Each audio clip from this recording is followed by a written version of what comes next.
এই যে এখন মেয়েকে খাওয়াচ্ছি। এটা হচ্ছে সামা চালের খিচুড়ি, তার সাথে পটল ভাজা নিয়েছি। মেয়ে আর বাবা মিলে আমাকে পাগল করে দিচ্ছে। পাপাকে যদি বলি একটু দেখো, ও তো বলবে খালি আদর করবে মেয়েকে, হামু খাবে, আর আমাকে দুজনে মিলে সারাদিন পাগল করে। আমার এই অবস্থা দেখো,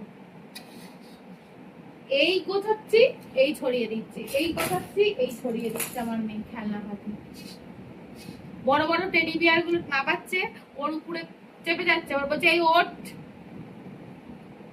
সারাদিন ঘুম নেই চোখে একটুও। ভাবি বাচ্চাকে বকবো না, বকা ভালো নয় না। আমার মেয়ে সব ওই দেখো না, খাওয়াটা কোনো রকমে হয়েছে আজকে মোটামুটি আজকে। তারপরে তো বদমাইশি শুরু। এবার ঘুম নেই, সকাল থেকে চোখ ঘুম নেই। এবার আমি খাবো, এবার ওর পাপা একটু দেখবে, আমি খেতে পারবো। নাও, তোমাদের বাচ্চারা এরকম করে? মাম্মা হাই করো, বলো হাই।